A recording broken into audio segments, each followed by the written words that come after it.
This podcast is brought to you by the School of Advanced Study, University of London. Thank you very much, Sherry. Well, obviously, I think there's a lot of points in context and also things to discuss, taking into account all the things that have been said here on similar topics, interestingly, but from different points of view. And also, I think it's interesting that we have a very intergenerational view on contemporary Latin American fiction. So I think it's going to be a very interesting debate. I don't know if anyone wants to kick off the discussion, have questions or comments.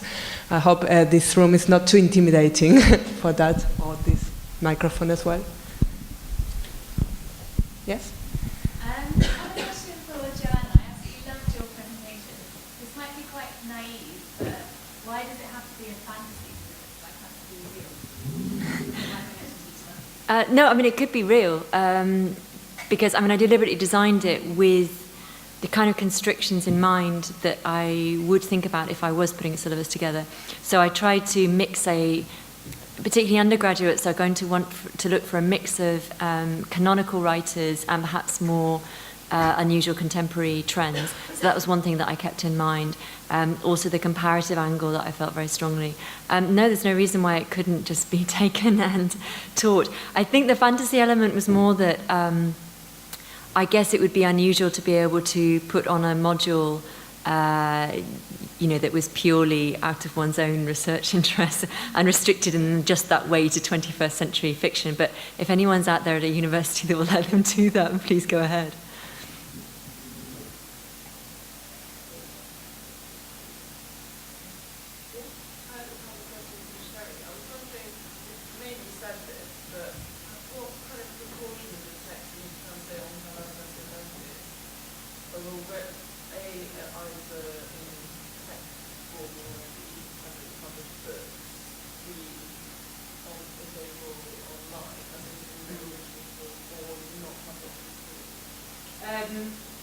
Most of them will be very difficult to get hold of here, because if they are published, they'll be published in Latin America, so in print form.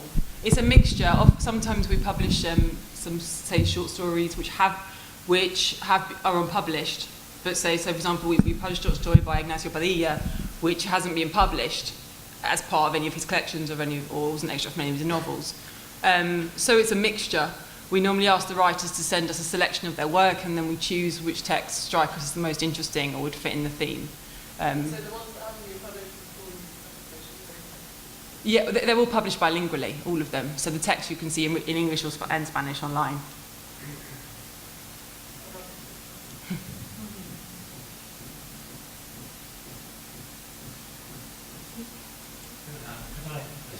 Has there been any attempt at collaborative translation where the group actually works on it, so you can actually see the process of translation work? Yeah, I mean, actually the Twitter ones, I mean, I'm actually going to do I teach translation at Cambridge, so I'm actually going to do some of the tweets with my translation classes. So that's where you kind of use more experimental contemporary writing. All the translators obviously work with the writers when they translate, but the difficulty is obviously we're all too far away from each other. So I mean, I haven't met many of the translators, even the ones who are based in the UK. So it's very hard sometimes to work collaboratively when it's all virtual. But yeah, I mean, some of the interesting ones, as I mentioned, the New York one, because that was all done in New York, obviously. So therefore, there was a lot more collaboration, or there was a more mixing of roles in that sense. I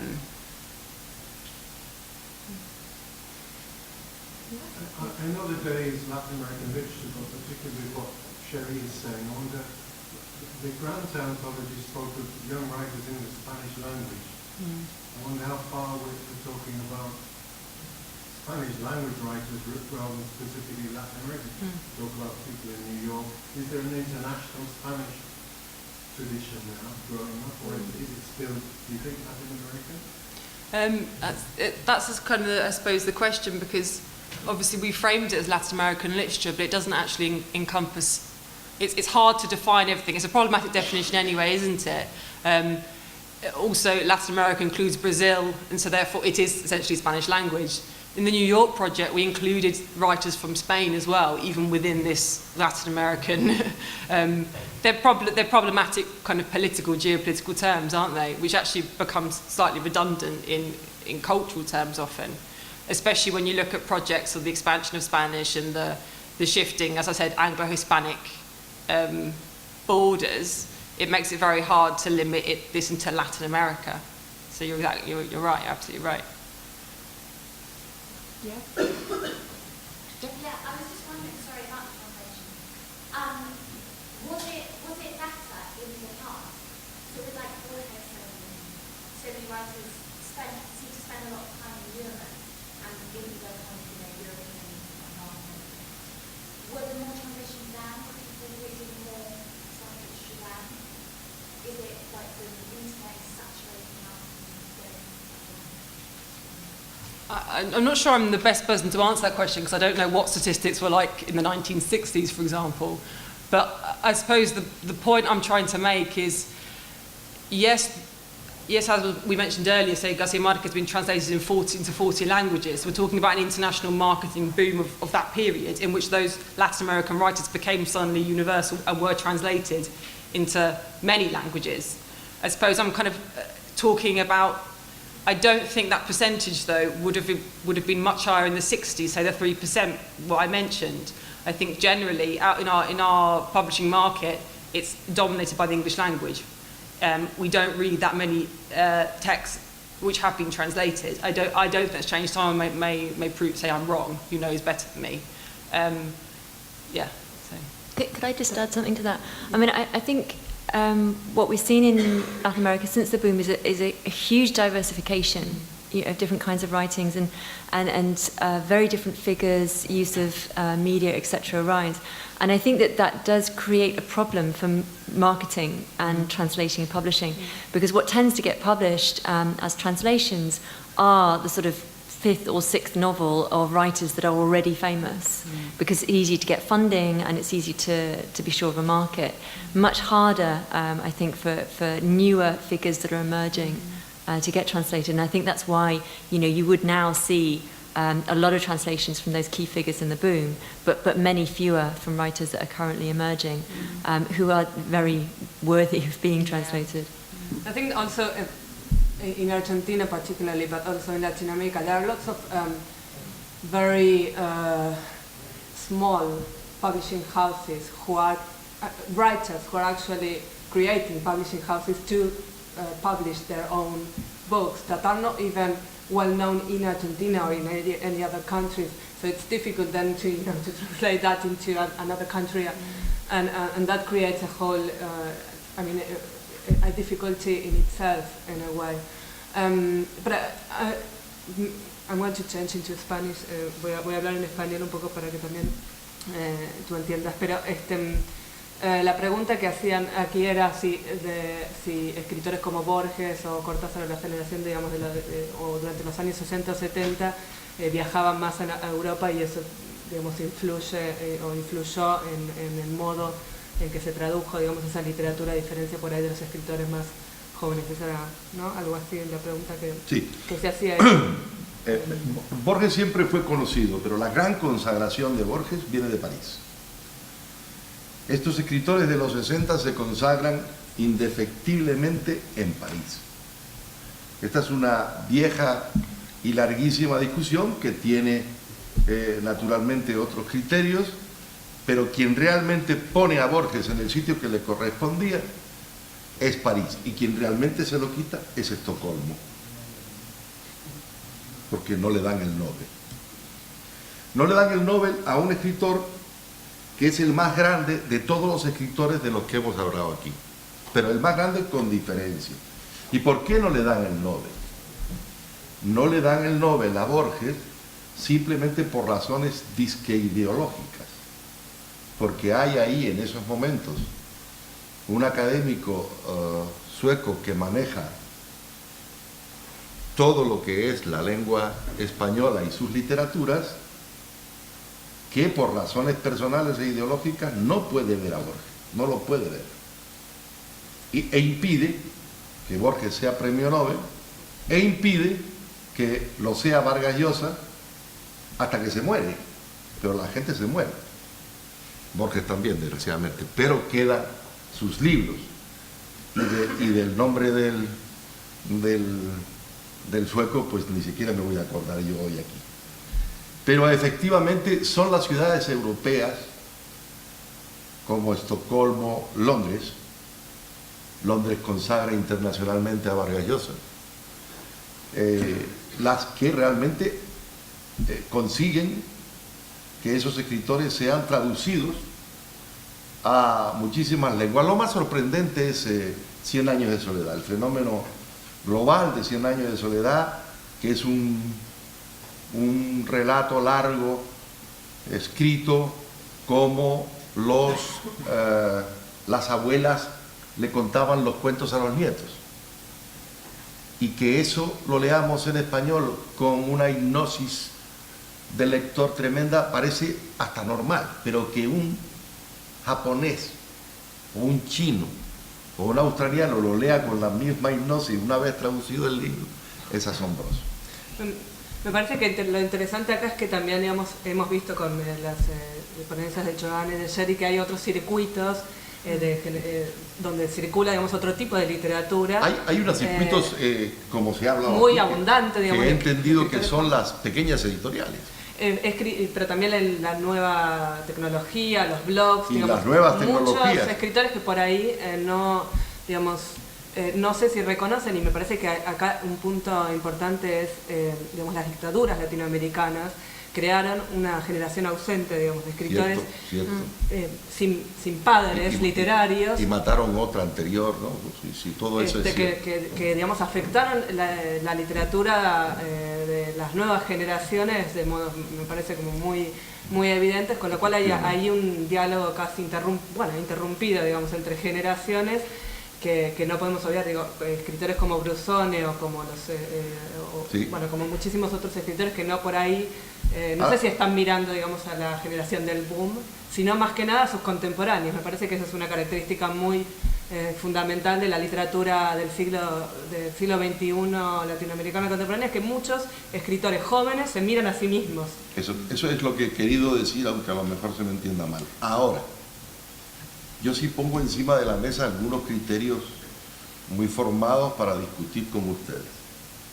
Es imposible leer a Bolaño sin haber leído a Cortázar. Totalmente, sí. Es decir, cuando se dice, no, aquí hay una ruptura, habrá una ruptura, pero el espejo está ahí.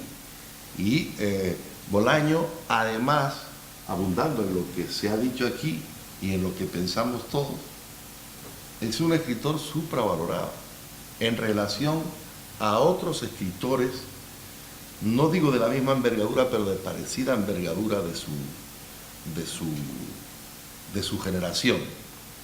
Con Bolaño se produce un fenómeno magnífico para la literatura y para los lectores, que es convertir a un escritor en leyenda antes de morir y en mitología inmediatamente después de muerto. Y entonces se traducen sus libros a todas las lenguas, se convierte en una religión en las universidades norteamericanas. Yo he leído casi todo Bolaño por obsesión, y desde luego a mí me parece que Nocturno Chileno es la mejor novela, junto con La Estrella Distante, y La Estrella Lejana o La Estrella Distante, no me acuerdo bien, el Distante, y Los Detectives Salvajes. Pero todo lo demás, como lo que ocurre con el fenómeno de César Aire, me parece excesivo. Algunas cosas de César Aire están muy bien, pero publican muy deprisa, muy rápido. Van a haber algunos que van a estar no, de acuerdo. si realmente es así. Lo que pasa es que la visión que se pueda tener de todo esto, lo divertido de la literatura es la lectura.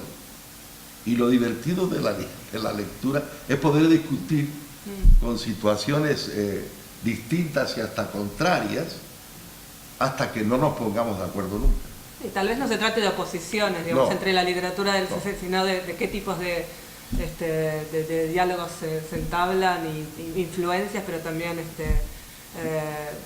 no de oposiciones, porque Supongo que habrán leído, o si no, les recomiendo el libro de Carlos Fuentes, que se lo recomiendo aunque no es muy bueno, que es la nueva novela, la gran novela latinoamericana, un ensayo publicado hace muy poco tiempo, en donde se excluye a Bolaño. Bolaño no aparece, ese es el gran error del libro. Pero las tesis que yo he manejado aquí son prácticamente las que se mueven también en Carlos Fuentes, ¿no? Y efectivamente, ustedes son los responsables, los profesores universitarios, en más corto tiempo que largo, de crear un nuevo canon con todos estos escritores. Es irremisible que sea la crítica académica la que sitúe en un nuevo canon, que no es ya el boom, sino esta nueva generación del siglo XXI, un canon que tiene que ser organizado y que tiene que ser, por tanto, jerárquico. Sí, creo que no es, ahora abrimos también a otros, pero no es menor, digamos, que España esté también en la ecuación entre, digamos, what you were saying about the different the dialogues between Latin America and England, but Spain is also another space to take into account when we are thinking of what's published and what is not published, and which authors are published by Spanish publishing houses, and and that's also probably why there are certain Latin American Spanish that we can read in Spain and some that are not, and then those writers are then being published in England, for instance, and that creates a whole itinerary that it's worth taking into account. I don't know if there are more questions or comments in Spanish or English or Portuguese.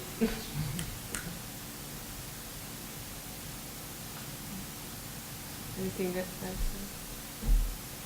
So one question that I had when you were presenting was when you said about that most of the writers who have been published were published between 2010 and 2013.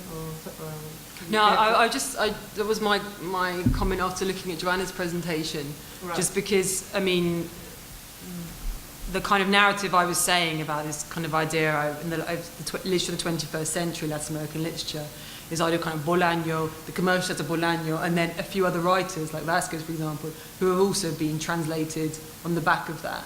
So if you look at, the Bolaño text mentioned here was translated in 2003, and then there have been many others, say 2010, in the last few years, who have been translated into English.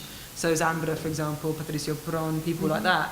So I suppose the comment was simply on looking over the last 10 years or so, and looking at the names who have been published. And do you find any reason why it has been like that in the past years and not before that? No, again, because that would be going back to the 90s and looking at the translation. Oh, right. This is what I'm not sure. I mean, the issue I have is working from a university and doing a project like this from contact with writers, is that I don't have contact with publishers. So I would like to actually find out today, probably, one of my questions is the reasons why certain things are translated. What are the contexts? How do the networks work within the publishing houses? I mean, I know of many smaller publishing houses such as Another Stories and things which are doing really interesting and innovative works. So maybe in the translation panel it would be interesting to find out a bit more about what are those, because it doesn't feel like from the academic perspective we know what's happening there. So there's a kind of fragmentation.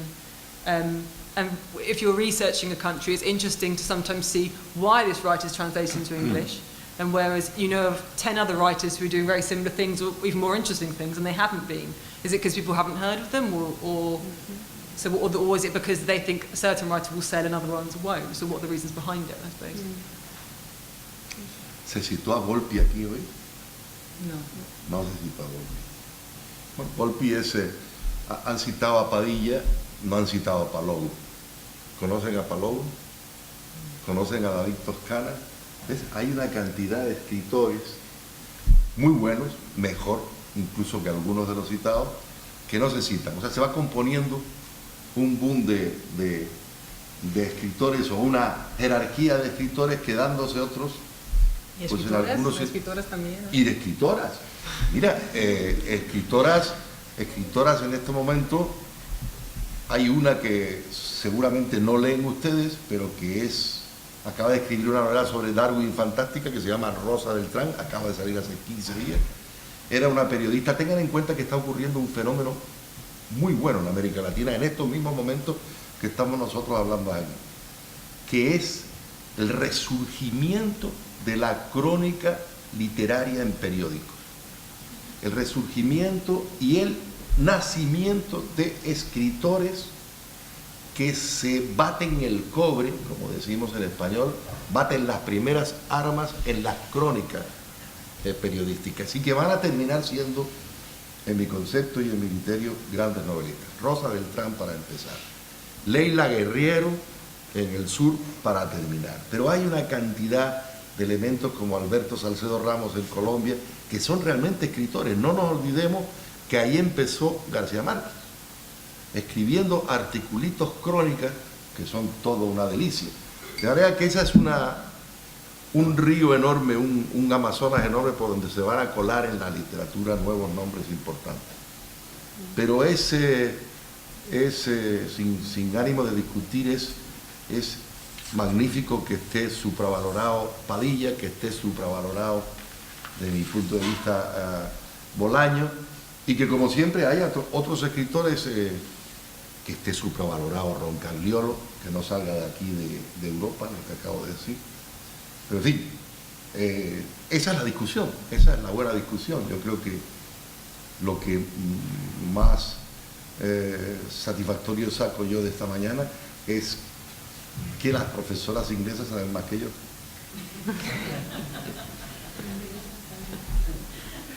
Yes?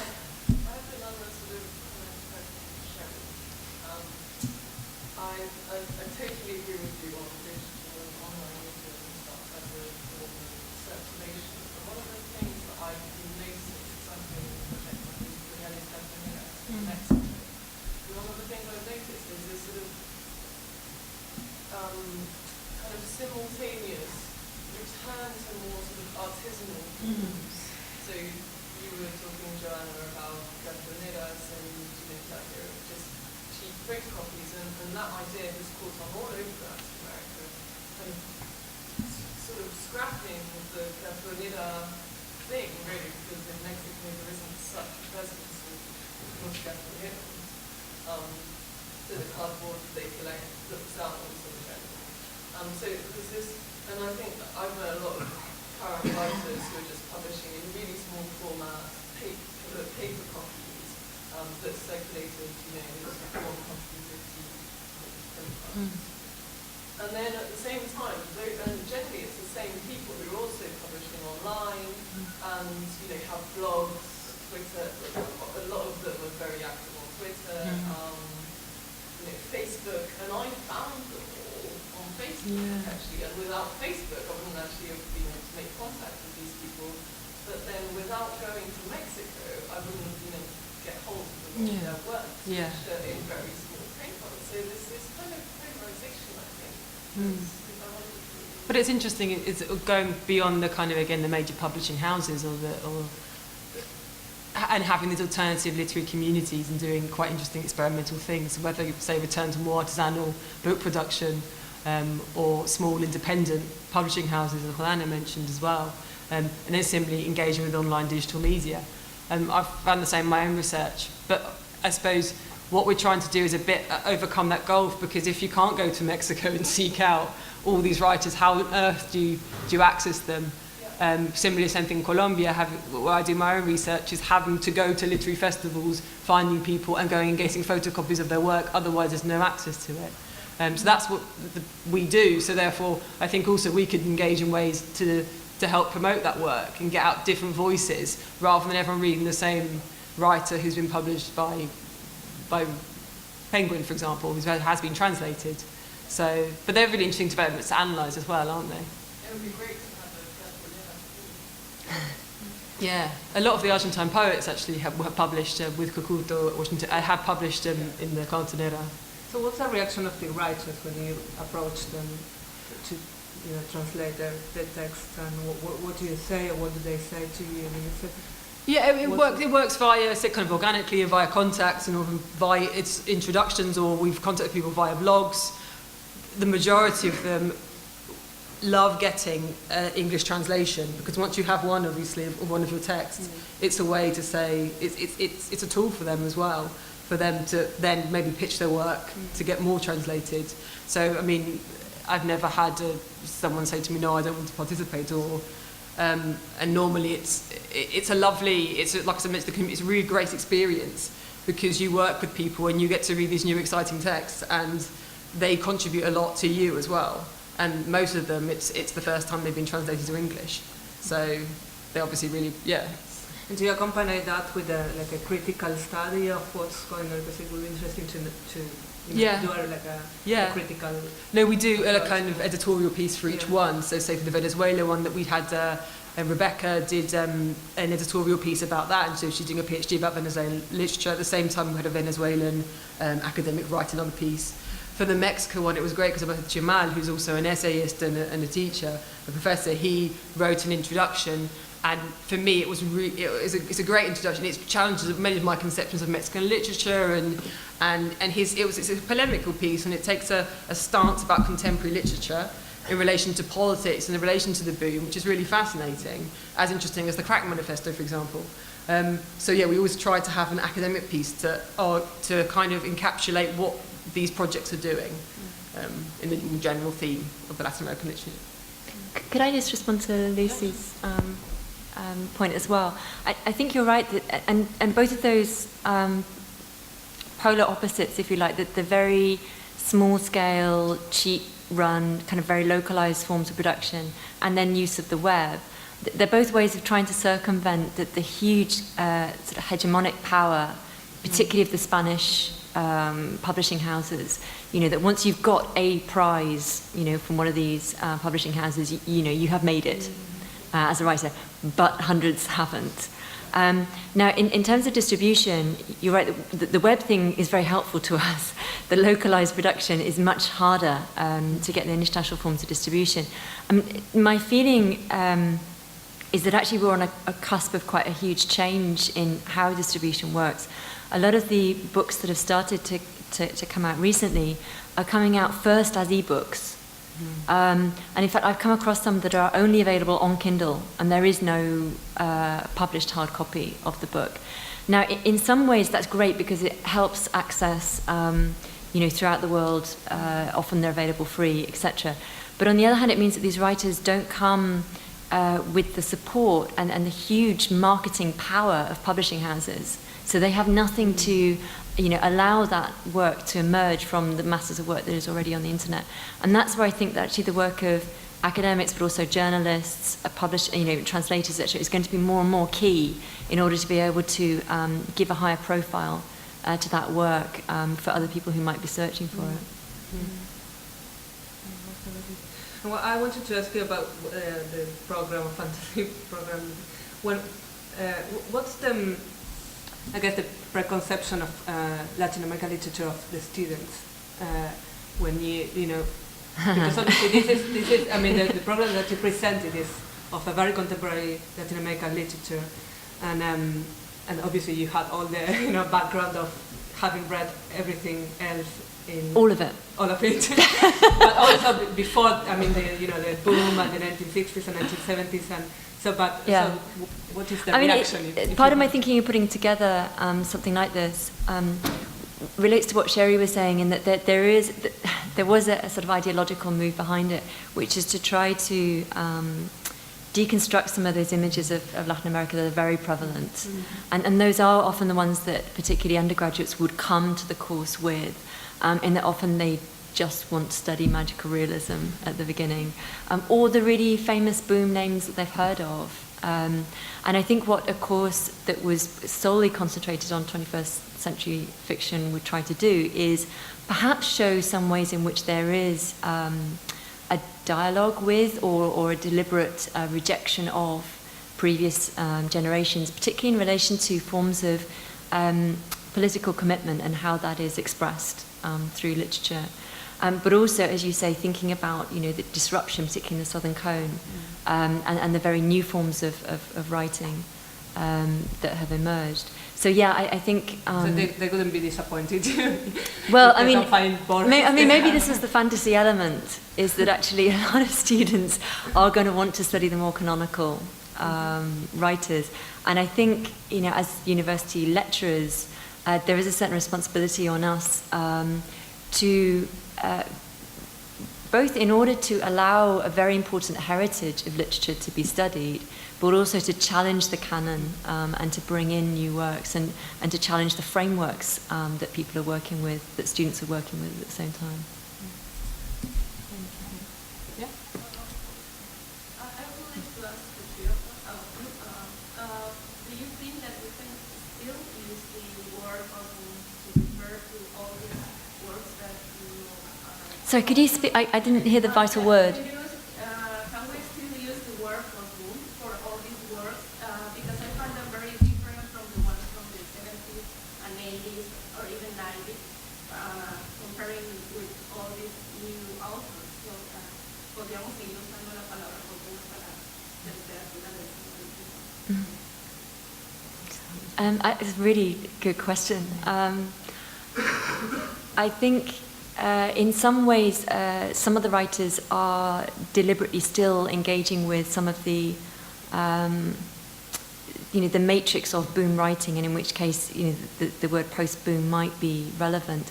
I also think, agreeing with Jordana, that it's becoming less and less. You know, and it is remarkable some of the quotations that Sherry picked up on, that this language is still being used in the UK, and actually, you know, the boom writers have decreasing relevance for a lot of writers now in Latin America. So yeah, I think, you know, maybe we need to think about other vocabularies, or to drop that one in certain cases at least. I think there is already like an exploration of new terms, if you want, from like researchers or critiques. Like Jordana was using the second generation writers, or post-dictatorship generation, which for me it's more suitable for many of these writers, not all of them, but obviously there is a difference between, let's say, I don't know, Piglia and Brusone, I don't know exactly. So obviously, you know, even though there are like crossings between these two generations, they are very different in the ways that they approach literature and history as well, and medium. So post-boom for the like second generations, post-dictatorship generations, I don't know. I'm not sure if it's still suitable, but it's obviously an ongoing debate, I guess.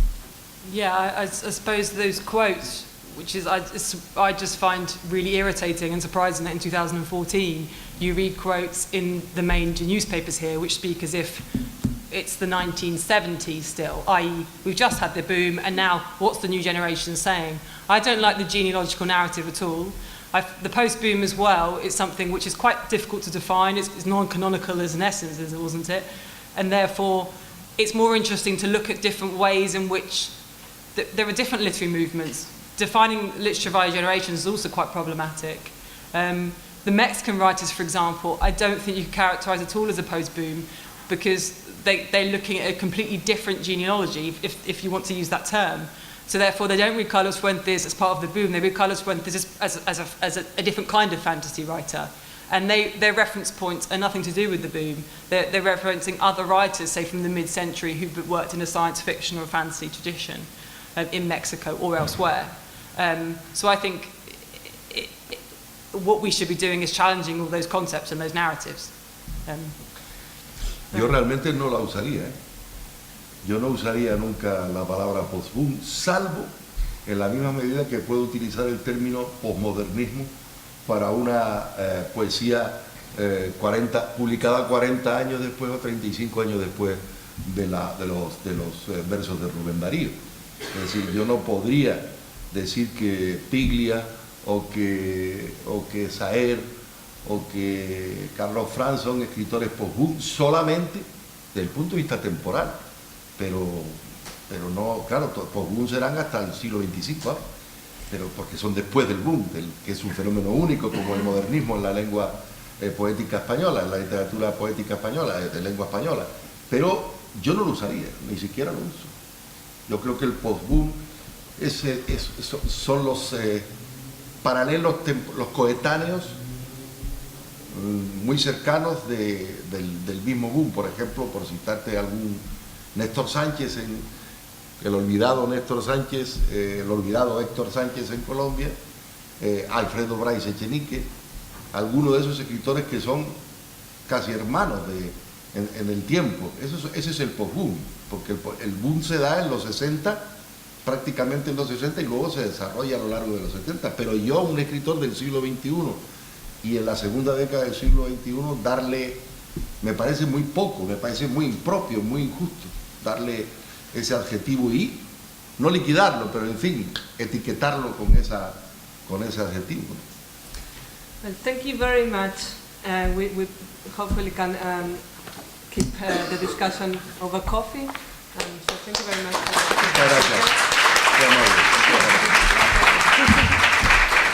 We'll resume our after.